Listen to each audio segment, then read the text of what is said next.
The Witch Doctor's Revenge. Chapter 1. The First Transformation.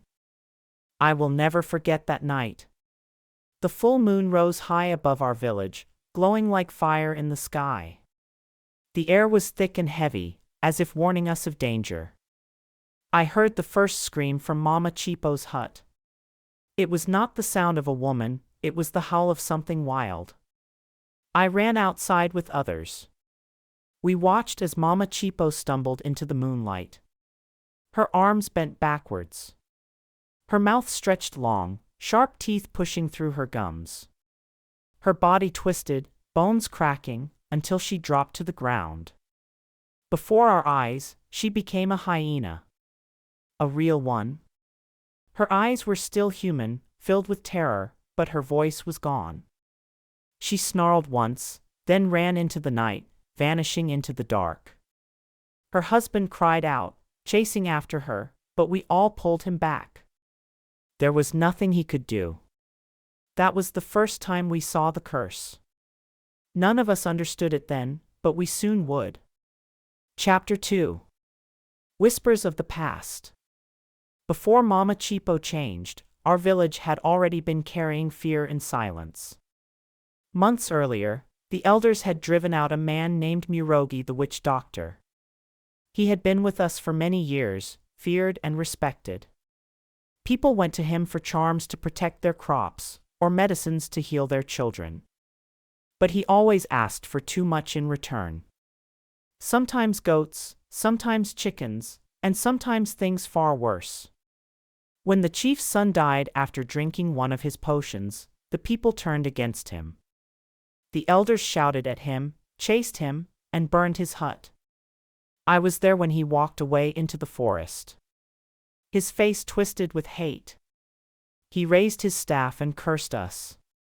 One day, he screamed, "You will all crawl before me. You will beg for my help." We thought it was only angry talk. We laughed about it afterwards. But now, when Mama Chipo changed, his words came back like a shadow. Chapter 3. The Second Moon. We tried to forget what happened. We buried Mama Chipo's clothes, since her body was gone.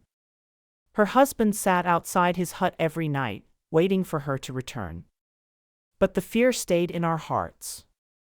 The next full moon came too soon. That night, we heard barking, screaming, and the sound of fences breaking. I ran with others and saw two men fall to the ground, clutching their stomachs. Their bodies shook as if fever burned them. Then their skin split into fur. Their hands turned into paws. They grew tails, claws, and sharp teeth. One became a leopard, the other a lion. Both roared and ran into the darkness, leaving us frozen. We knew now this was not a sickness. It was a curse. The elders whispered about Murogi. Some said he had returned. Some said his spirit still walked among us. Whatever it was, we all feared the next full moon. Chapter 4. The Young Healer. Our village had a healer, but she was young. Her name was Ao. She had learned from her grandmother, who died the year before. Ao was skilled with herbs and knew the old songs, but she had never faced anything like this. People begged her to stop the curse. She tried everything she knew. She burned roots, mixed potions, and prayed under the trees. She sacrificed chickens, sprinkling their blood at the crossroads. But nothing worked. The curse grew worse. With every full moon, more people changed. Children, old men, young women, it did not matter. No one was safe. One night, Ao told me something in secret. She said, "Nandi, there is one more path. But it is forbidden. I must walk into the shadows. I must learn the magic Murogi used." Her eyes trembled with fear, but also with determination. I knew she would not stop until she saved us. Chapter 5. The Forbidden Path. Ao left the village at night. I followed her, though she warned me not to. She walked deep into the forest, to the graves where the oldest of our people were buried. The place was feared. No one went there after dark. The moon lit the stones, and the air felt colder. I could hear whispers, though no one was there. Ao drew a circle with white ash.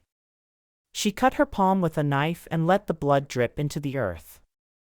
Then she spoke names I had never heard before. The ground shook, and shadows moved without bodies. My chest tightened. My teeth chattered. I wanted to run, but my legs froze. Ao fell to the ground. Her eyes rolled back. When she rose, her voice was no longer her own. Something inside her spoke, promising her power if she dared to pay the price. I knew then she had stepped into a world none of us should ever touch. Chapter 6. What Ao brought back. When Ao walked back from the graves, I could tell she was different. Her steps were slower, like she carried a heavy load no one else could see. She held a small black gourd, tied with red thread. I had never seen it before. She said, "Do not touch this." Her voice was calm, but her eyes looked past me, as if watching someone behind my shoulder. I asked what the gourd did. She said, "It holds smoke from a place that is old and angry." That's all. At sunrise, Ao met the elders. She told them the curse could be broken, but the price would be high. Some elders nodded. Others shook their heads. Old man Bika said, "This is the same road Murogi walked." Ao said, "I know." That day, the children played quietly. Goats refused to graze close to the forest. Chickens kept to the shade, heads low. The sky was clear, but the air felt thick. Before dark, Ao asked me to gather clay from the riverbank, ash from a cooking fire, and hair from a goat's tail. When I brought them, she crushed everything together and smeared it on the gourd. 3 nights, she said. We have 3 nights before the next full moon. Chapter 7. Meeting of the village. The elders called a meeting by the big fig tree. Everyone came. The sun was falling, and the light on our faces looked orange and tired. People shouted over each other. Some blamed Ao. Some blamed the chief. Some said Murogi should never have been chased away. I stood beside Ao. She did not shout. She held the black gourd and waited. When it was quiet, she said, "The curse is not a fever. It is a rope tied to this land by a man who knows how to tie ropes of air." Someone asked, "Can you cut it?" Ao said, "Yes, but I must pull on the rope. It will pull back." Silence. Then Mama Chipo's husband stood and said, "I will help." His voice shook, but he did not sit down. We agreed on guards for the moon nights. We marked doors with white clay. We tied bells to fences so we would hear if anyone changed and ran. As we left, the chief said to Ao, "If you fail, they will blame you." Ao answered, "If I do nothing, they will still blame me." That night, I slept by her doorway, listening for the sound of bells. Chapter 8. Tracks in the dust. Morning brought strange signs. Hoof prints beside human footprints. Feathers stuck in door frames. A child's shirt torn like claws had brushed it. We followed the tracks to the edge of the maize fields. There, the prints split, some into the forest, some back toward the river. At the river bank, we found something worse. 2 sets of paw prints turned into feet again. The feet were bare. The steps walked back to the village, then stopped at a hut.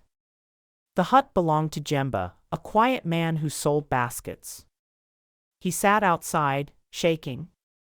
His hands were muddy. He did not remember the night. He did not know why his mouth hurt. When he smiled, his gums were bleeding. Ao checked him. She burned herbs and washed his feet with salt water. You came back, she said softly. Jemba cried. He was not the only one. By midday, 3 people found themselves naked near the stream and could not explain it. They remembered only a wind, a light, and running on all 4s. That evening, Ao told me, the rope is strong. It is tied in more than one place.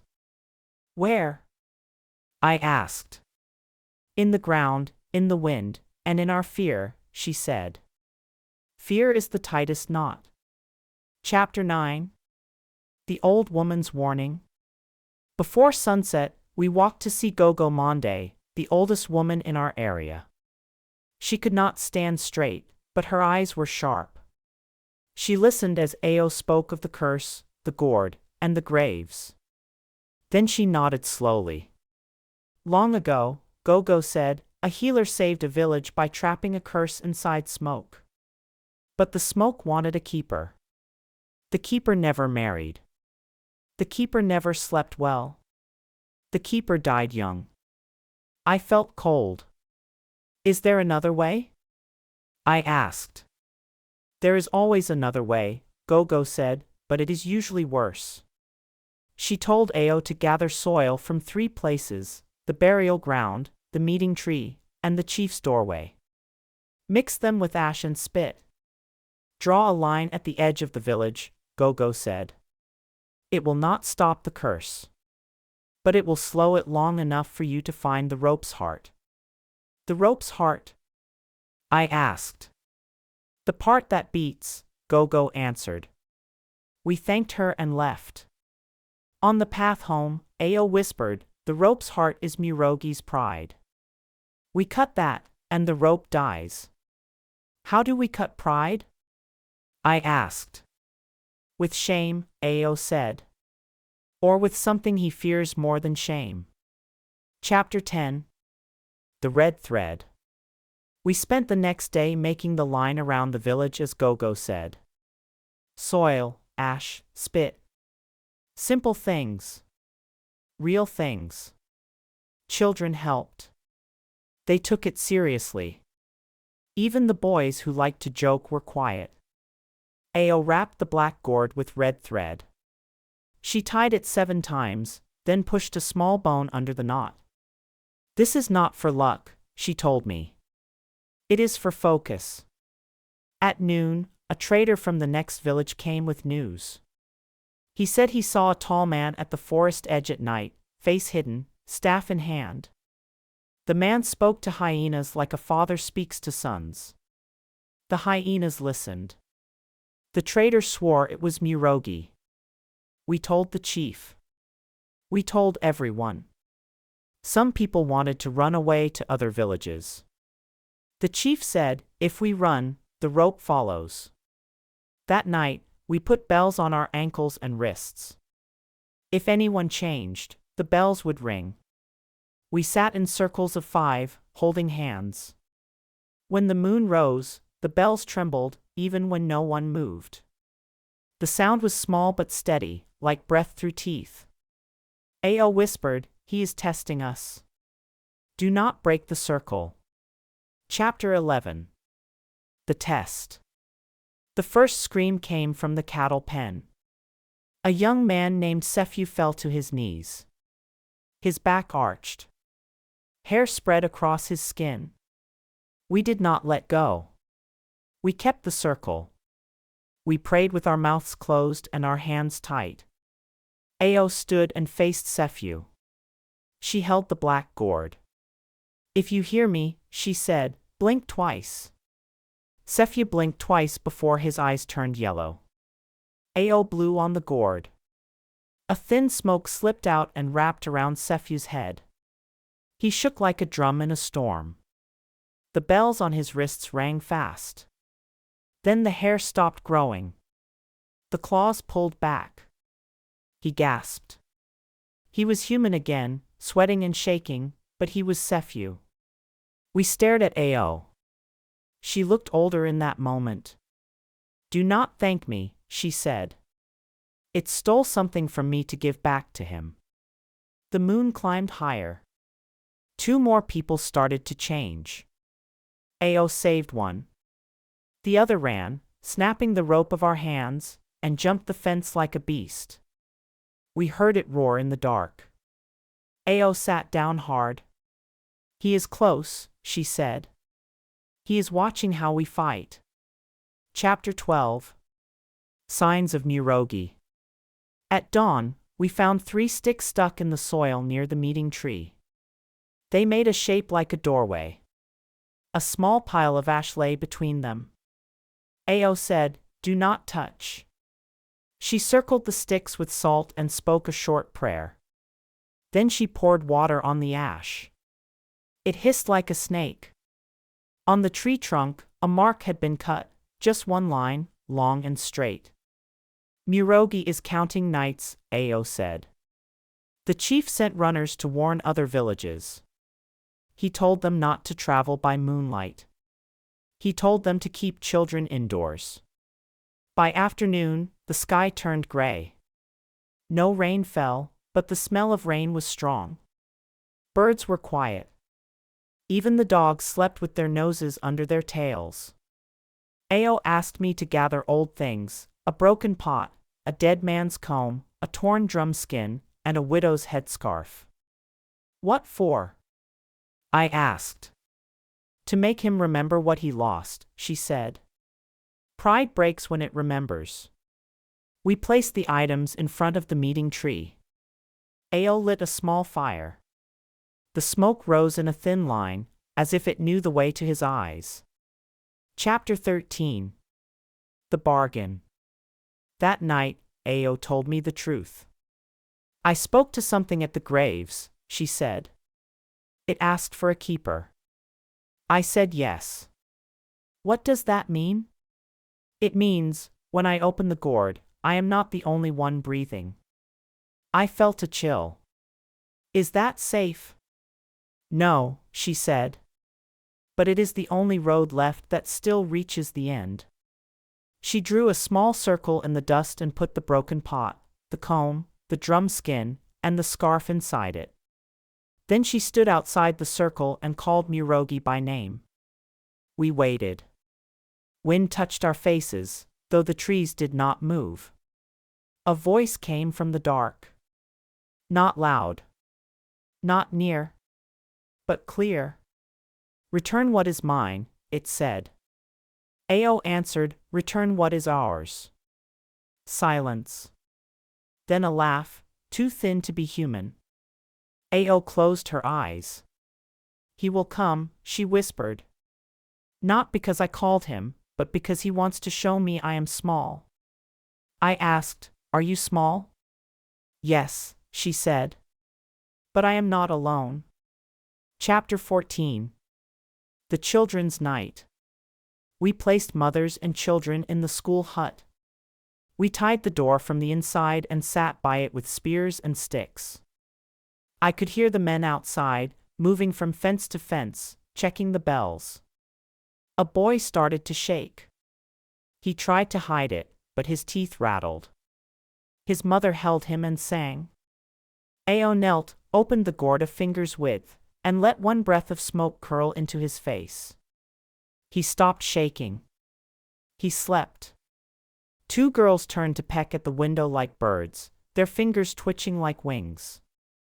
We wrapped their hands in cloth and spoke. At sunrise, we followed Ao to a rocky place beyond the fields. She pressed her palm to the ground and listened, like people do to a door when they fear someone behind it. "Here," she said. "This is one knot." We dug with our hands. We found a small bundle of sticks tied with red thread, covered in clay. Inside lay a tooth, a string of hair, and a folded scrap of cloth with our chief's name written in charcoal. Ao broke the thread and spat on the tooth. The wind shifted. We moved to the river bend. She pointed at a termite mound. Another knot. We split it with a hoe and found a gourd, smaller than Ao's, packed with ash and fish bones.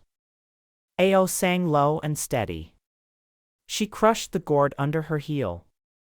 The 3rd knot was inside the meeting tree. We cut into the bark and found a bone needle pushed deep. Ao pulled it out and wrapped it in the widow's headscarf. The rope's heart is near, she said. But it will fight. We walked back in silence. Even the sun felt weak that day. Chapter 16. The Warning in the Wind.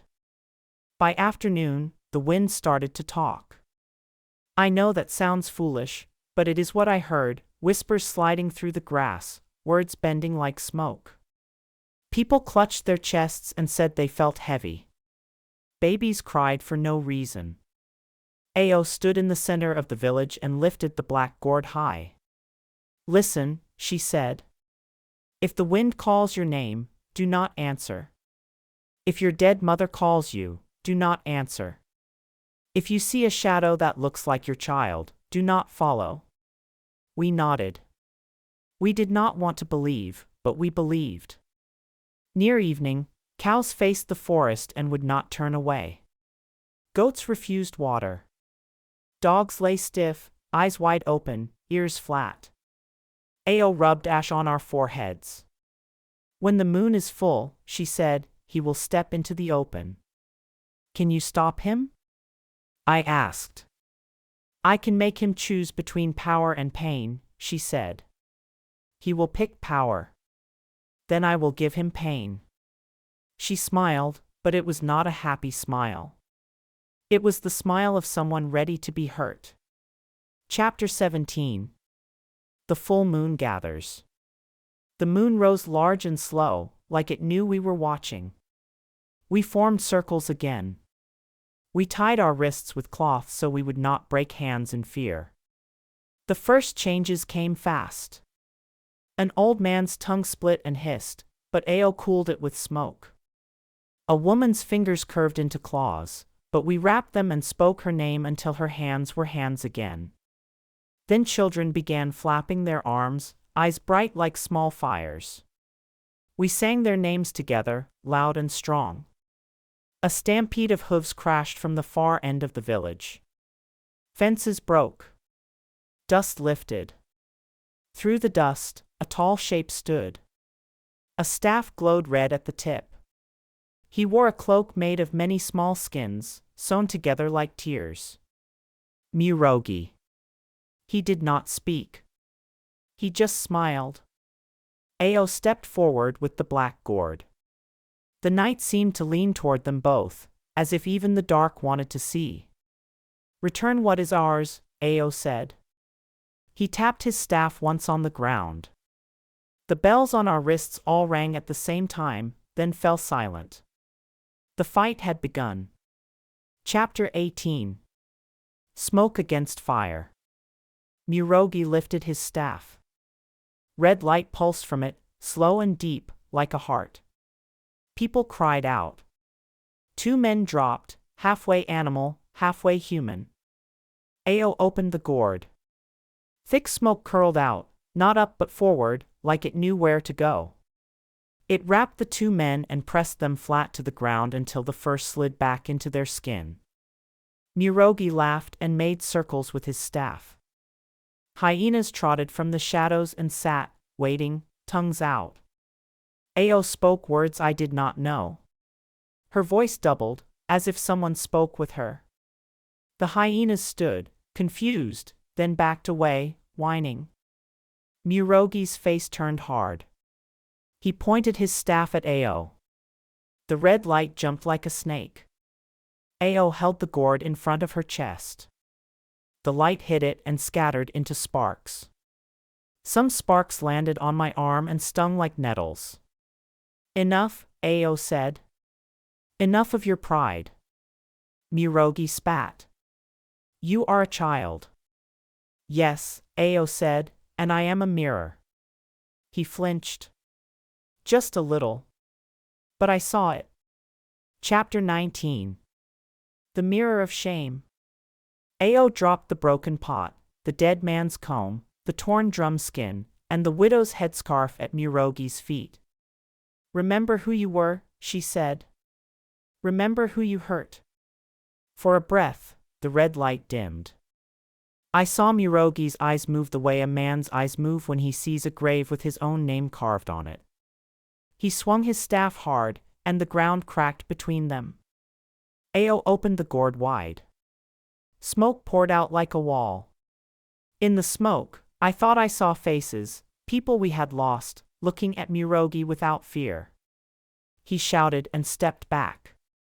The hyenas bolted. Then he did something I had not seen before. He looked at me. "Witness," he said. "Tell them who began this." "I will," I said. "You did." He snarled. Ao's voice rose, steady and heavy. "Choose," she told him. "Leave and untie your rope, or stay and be pulled under." He struck the ground again. "I never leave," he said. "So be it," Ao answered. Chapter 20. Hands from the ground. The smoke thickened until I could taste it. My eyes burned. My legs shook. Still, I did not run. Ao turned the gourd upside down. The ash and clay she had pressed into it now glowed faintly.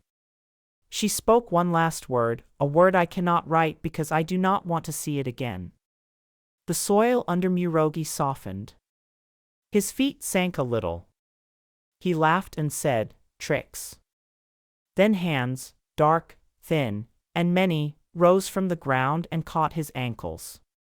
He shouted and swung his staff.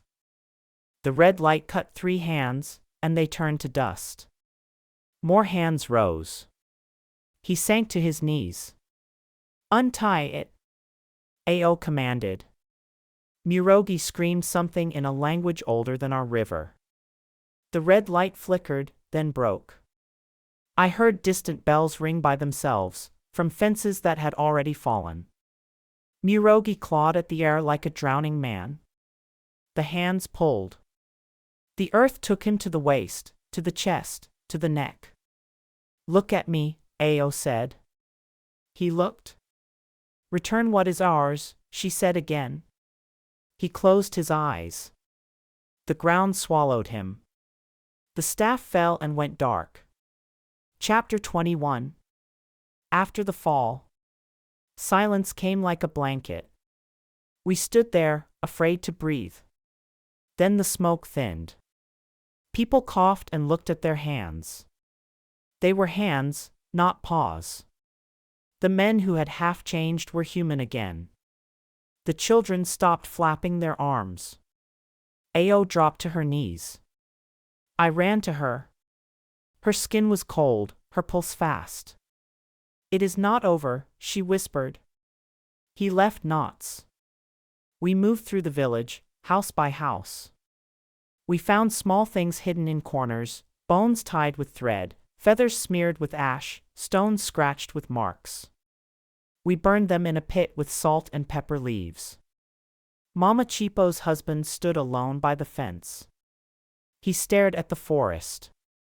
Tears ran down his face. At dawn, a thin woman walked from the trees, naked and shaking. It was Mama Chipo. We wrapped her in a cloth. She cried without sound. We did not clap. We did not sing. We just held her and looked at the ground where Murogi had sunk. The soil there was smooth, as if nothing had happened. But we knew what we had seen. I was the witness. "Yes," she said. "They do not like quiet. They want work." "What do they want now?" "To be put away," she said. "But they have no shelf." She laughed, but it was not joy. The elders brought gifts to thank her, maize, ground nuts, dried fish. Ao accepted them and gave most of them to widows and orphans. At night, I saw her sit with the black gourd in her lap, eyes open, not blinking. "Can you let it go?" I asked. "Not yet," she said. "It still holds smoke that knows our names." I worried. She had saved us, but I could feel something in her had changed shape. Not evil. Just bent by the load. Chapter 23. Rules for the moon. We made new rules for the moon nights. No one walked alone after sunset. Children slept in the school hut, guarded from inside and outside. Cows were tied close. Dogs were let into houses. People who felt strange told Ao before dark. She marked their foreheads with ash and gave them a small string soaked in salty water to tie around a wrist or ankle. We fixed fences and hung new bells. We cut back grass near the huts so we could see the ground. These were simple things, real things. They helped. The first full moon after Murogi fell was quiet. One man shook, but did not change. 2 children cried in their sleep and then slept again. At midnight, a wind ran through the village and tugged at our doors. We did not open them. In the morning, we found no new prints in the dust. We found no feathers, no bones, no marks on trees. People smiled for the first time in weeks. Not wide smiles. Careful smiles, like a person crossing a narrow bridge. Ao said, "Do not forget." We nodded. We would not. Chapter 24. The Last Knot. A month later, Ao woke before dawn. "Come," she told me. "I can feel a knot." We walked to a dry stream bed. She dug with her hands until her fingernails broke. I helped. We found a small clay ball, hard as stone. Inside was a curl of hair, a piece of nail, and a tiny bead from a child's bracelet. Ao looked at the bead for a long time. She closed her eyes, breathed in, breathed out, then put the bead in her own pocket. "We burn the rest," she said.